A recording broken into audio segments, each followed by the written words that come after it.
Hi. So this is going to be a video about autism, and within this video I just want to talk about the 10 autistic traits that I had as a child and that I grew out of, mostly. Mostly grew out of them. And, if you're just kind of tuning in, my name is Edsy. I recently self-diagnosed with autism after an extensive amount of study and research. I'm currently trying to get out of what is known as long-term autistic burnout. Autistic adults describe the primary characteristics of autistic burnout as chronic exhaustion, loss of skills, and reduced tolerance to stimulus. They describe burnout as happening because of life stressors that added to the cumulative load they experienced and barriers to support that created an inability to obtain relief from the load. These pressures cause expectations to outweigh abilities, resulting in autistic burnout. Autistic adults describe negative impacts on their health, capacity for independent living, and quality of life, including suicidal behavior.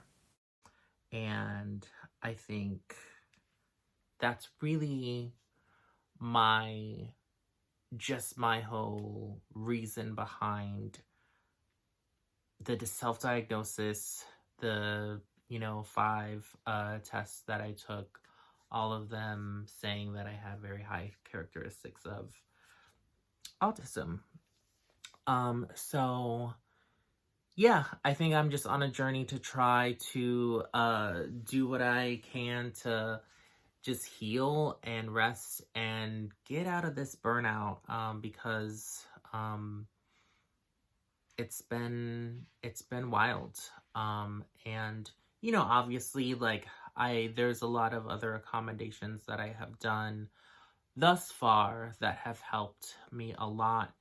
And yeah, my therapist was really, really amazing about, eventually, she didn't know anything about it initially, but eventually she came around and she was like, I'm really appreciative of, like, it's just me being as self-reflective as I am, and just knowing what, like, a meltdown is and what a shutdown is, and making accommodations for myself. So, number 1, pica.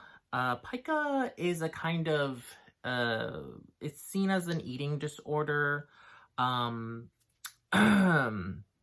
Eating non-food items to get a pleasurable or enjoyable feeling, common in children with autism or intellectual disabilities. Common causes are sensory feedback. So I used to, it's really embarrassing to talk about openly because it is like, yeah, these traits that I didn't think, that I didn't really want people to know about, or like to ever really talk about or name.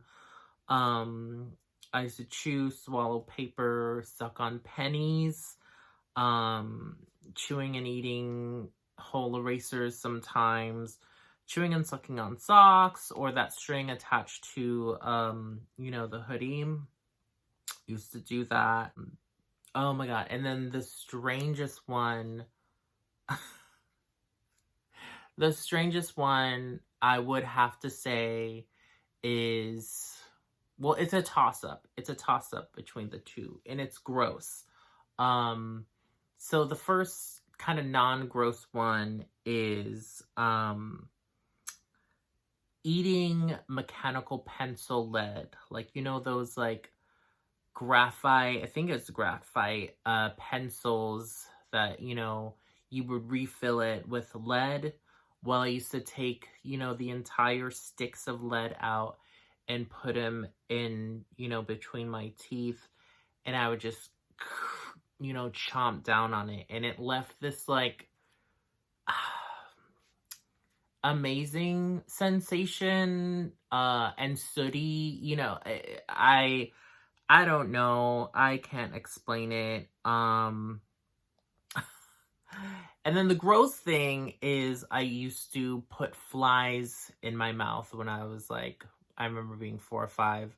I just trapping flies in our curtain because I was just like, you know, rolling around in the curtain a lot, and there would be flies like on the window, and I just like trap them, put them in my mouth. I wouldn't swallow them. Like that was a no. I was like, okay, I don't want to kill this thing, but I put it in my mouth and just like it would just like buzz. But what's funny is I don't know, I'm not sure if like current stims that I might have are like related to that, because there is a stim that I have where when I eat something that's particularly delicious, but it has to be something particularly delicious, I tend to like buzz. Like I'm like, like it's, I have to do that. It's a compulsion that just I need to do. Number 2, I lived in my own imagination. I think that's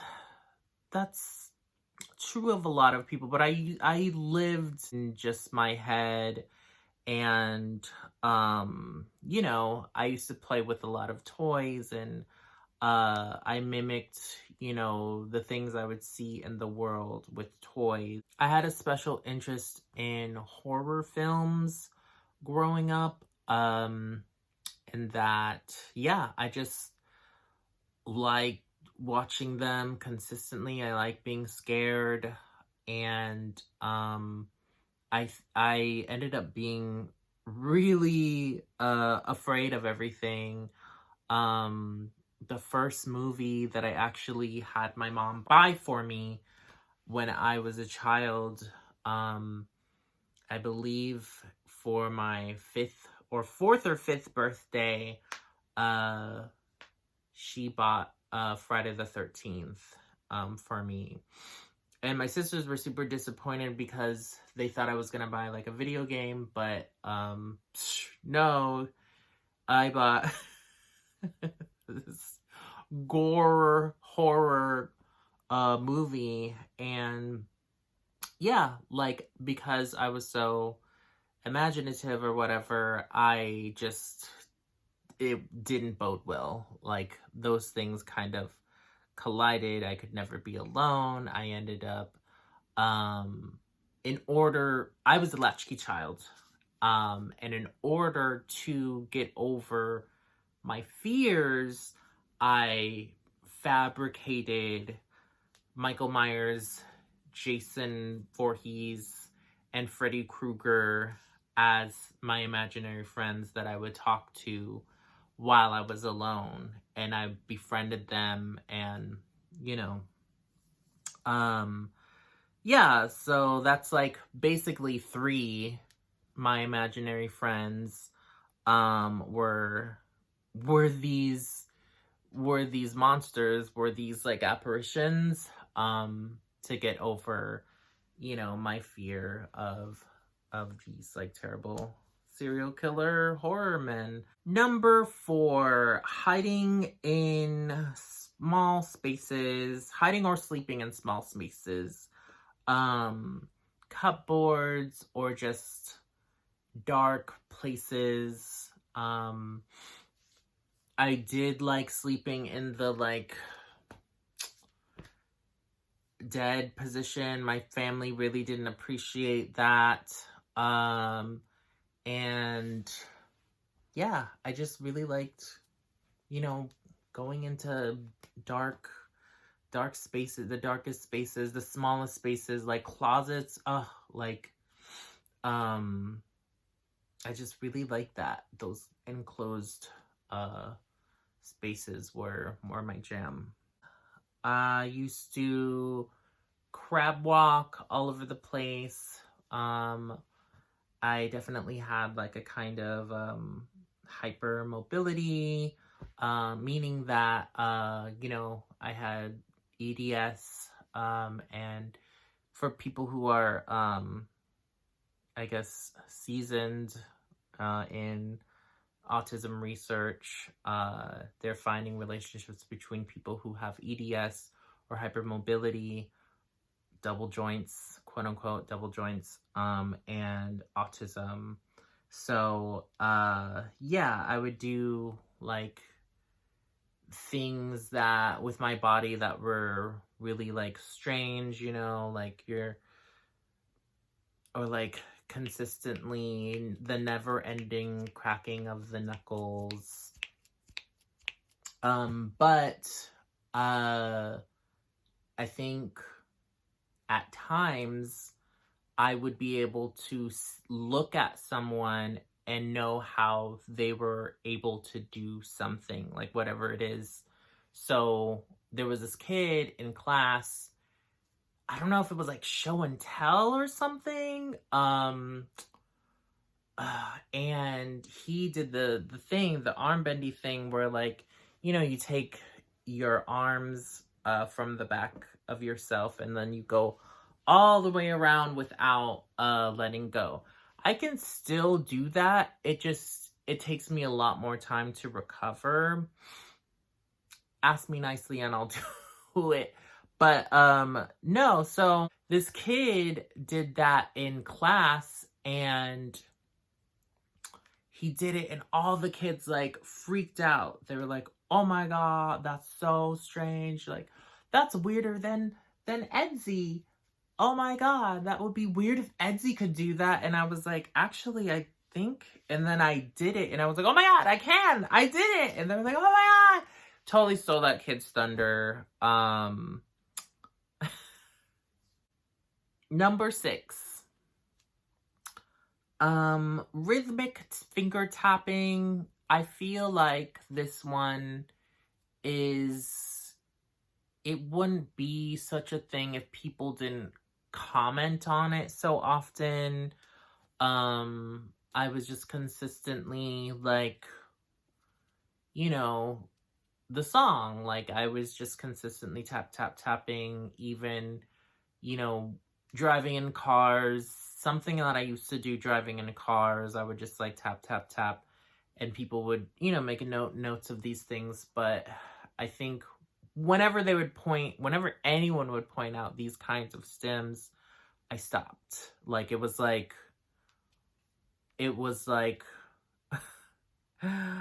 oh, this isn't normal. Let me not do that. Let me try my best to be normal. Oof. 7, actually didn't grow out of this one. Strong sensitivity to smells. So when I was younger, like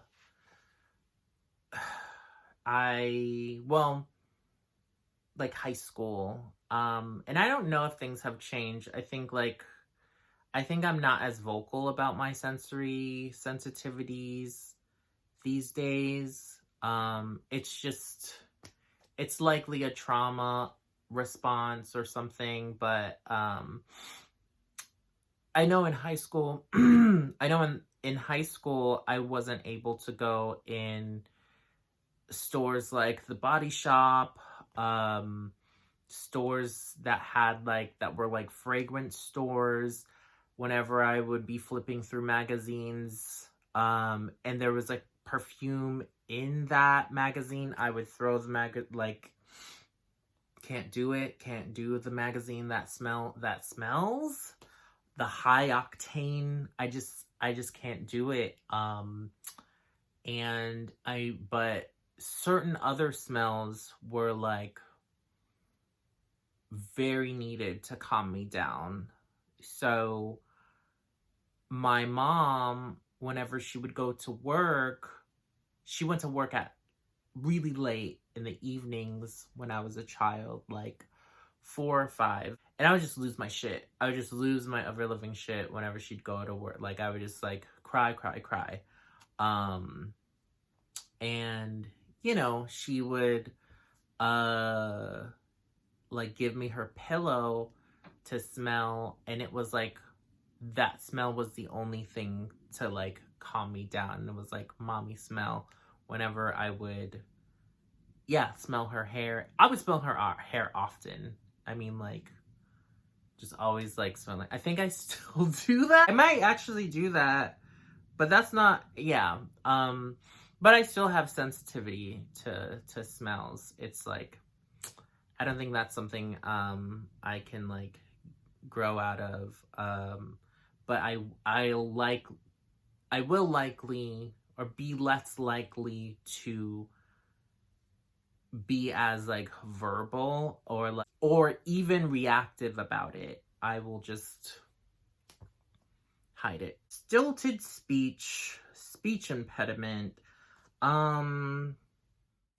Stilted speech, odd language use that may be excessively formal, pompous, outdated, or quaint. Self-reference. The patient is liable to refer the subject of conversation back to him or herself. Yeah, using words that other children didn't know, or that even the teachers didn't know. I remember I was writing this paper for school. It wasn't like a paper, it was like a sentence or whatever. And it was an older guy, and all I said, I think it was like third grade. And I was just like, the cat had a keen sense of smell. And the teacher was like, no, that's not right. That's not a word. And I mean, I knew I was right. I knew that he just, like, didn't know words. But I would consistently look up words, that I didn't know, and, you know, just, like, to learn them, just to expand my knowledge. And I think I was overcompensating with just how how bad my speech was. I think the speech impediment was the pronunciation of things was a little off. So yeah, and I still to this day have, like, an issue pronouncing R's, or if there's, like, two R words and a W, or saying things like words, I might say words. Like, I get tongue tied easily. And then stilted speech, for those of you who don't know, it is very just long-winded communication styles. It's almost like the inability to be concise. I'm definitely not a concise person. I speak in very flowery language. I'm very verbose. People assume that I am college educated. I am actually not. Along with cluttering, which means you do a lot of likes, you knows, a lot of, like, gaps and spaces in between talking, forgetting words entirely. And this is found with people who are autistic and also have ADHD. Number 9, monochromatic fashion sense. I've grown out of it these days, but, you know, I generally still like to wear all black, but I think for the camera, I've been a lot more conscious, but I have so much black clothes, I default to black. Black is just easier to process. It doesn't stand out. Monochromatic in that I used to consistently wear the same color but different tones of the color. So they wouldn't all be, you know, like an orange Like I would wear all orange, but it wouldn't be like the same exact tone. It would be different like hues of orange, if I'm saying that correctly. I, even in adulthood, I remember my former roommate was like, "Oh, you're wearing like all gray. Like that's like a trend right now. Like you're wearing like all gray, but like different kind of like." And I was like not even aware that I was doing it, but yeah, that's something that I didn't necessarily grow out of, but I used to do it a lot more. Definitely in high school, all black, goth girl. 10, echolalia. Um, in high school, more so is when it was particularly like prominent. Um, I still do it, but yeah, it's something that is kind of something I grew out of in a way where I just became so conscious of it that I just silenced it and repressed it, even though I really wanted to. um and echolalia, what echolalia is it is it's kind of like you lapse into a kind of dialect or speaking style that is something that you've heard. So the official Google definition and pronunciation is echolalia. Is a noun. Is meaningless repetition of words just spoken by another person occurring as a symptom of mental conditions or repetition of speech by a child learning to talk. So I used to lapse into like this Slavic, like Russian accent when I got really tired. I used to just like, yeah, just lapse into these accents when I would get really tired or whatever, or just talk, that kind of way. And people really thought, I was from said city or said town or said country. So, and it's a kind of trait, another trait that people are realizing is an autistic trait, to like consistently mimic other people. It's called like an autistic accent, and that it isn't any one dialect. Like your dialect is like a combination of all the dialects. And yeah, it's just it's the repeating of dialect basically. So that's it. I think I think like a lot of these things, I don't do a lot of them anymore, but I am trying to not hide my stims, or a stim is like you're self-regulating. I do crack my knuckles like all day every day. I can't hide that. I'm gonna like play with my hair if I can't do, I will consciously replace. Now that I'm become more aware of like what stimming is, I'm like more consciously replacing these kinds of more acceptable stems.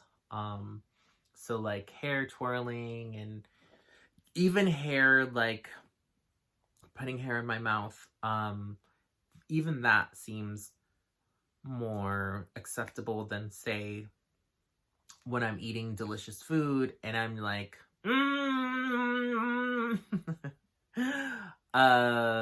yeah. So these aren't all stems. They're just general traits that I remembered and that, you know, you could look out for in other children. I think pica is a concerning one only because you don't want your kids eating like, yeah, it can be dangerous. Like lead, like I was eating whole ass lead and swallowing it. And I think I knew how poisonous lead was, but I guess I didn't, it wasn't like lead. It was like a graphite, you know, but it's still, you shouldn't be eating things that are not edible because it can make you sick. Because I was wholly eating paper, like entire sheets of paper, like, but thanks for watching. If you watch all of this, please, if you want to support, I am always, you know, posting about my art or just certain things that I'm studying. I read a lot of articles regarding social justice, I guess. Part of my special interest is I would say, yeah, human relationships, human interaction. So anything under the whole like sociology banner, I'm consistently reading about and discussing. So if you want any kind of information or discussions on that, yeah, just subscribe to my Patreon for as little as $2 or as much as 30. But thanks for watching the video. Bye!